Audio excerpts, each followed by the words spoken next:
What's up guys? Today I'm out on the trail and I thought it'd be a great opportunity to try out the new ActiveTrack on the Mavic Air 2.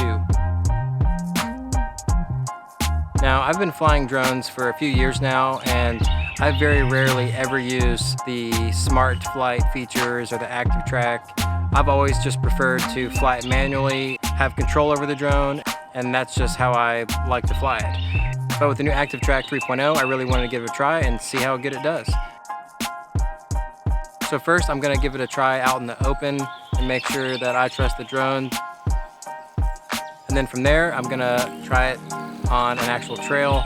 This is mainly just to see how well it can track and trace and follow the path and hopefully not run into any trees. So let's see how it does and let's check it out.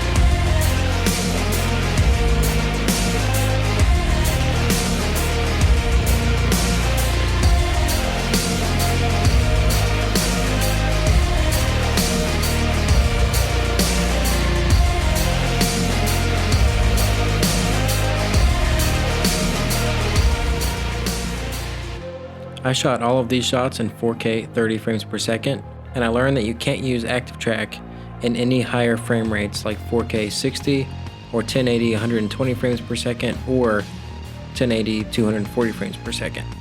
So if you were hoping to get some epic slow motion shots using the ActiveTrack, unfortunately you're gonna have to fly manually to get those shots. But I will say that they made it extremely easy to use ActiveTrack on the Mavic Air 2. There's no extra menu that you need to find or go to. It's always at the ready. All you need to do is draw a box around whatever it is that you want the drone to track and follow. And then from there, you can pick whether you want it to trace and follow behind or in front of your subject. I was impressed at how well it did going backwards and following from the front. It seemed that if you kept a straight line, it did pretty well.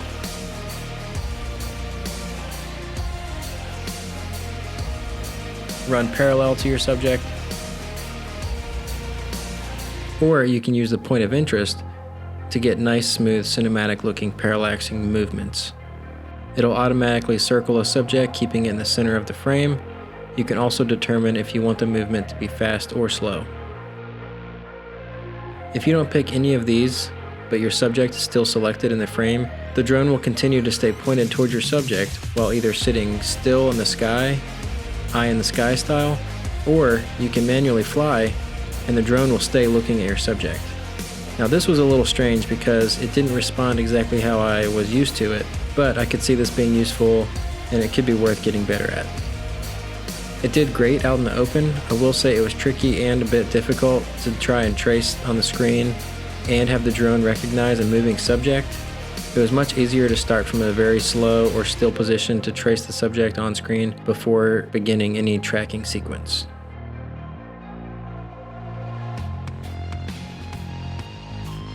I was nervous taking it back on the path, as you can see here.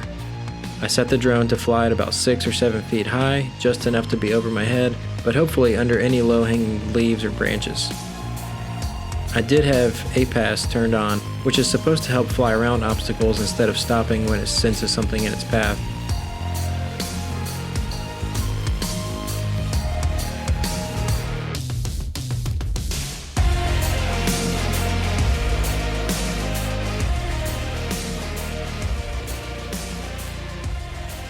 I decided to film in auto mode on the camera at 4K 30 to give that a try, and I did lock the exposure to ensure camera settings wouldn't change.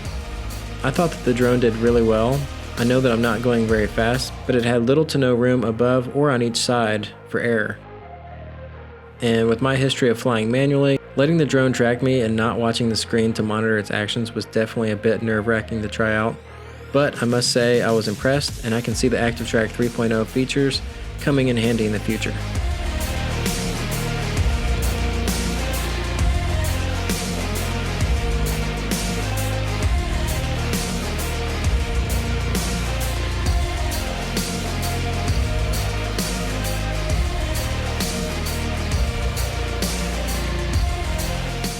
What I like most is the consistency and precision.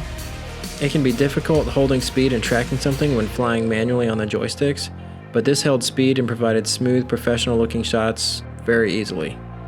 Overall, the ActiveTrack 3.0 is impressive, but I do still plan to fly manually most of the time, but I have the confidence in ActiveTrack to get some cool shots, and I could see myself utilizing it more in the future.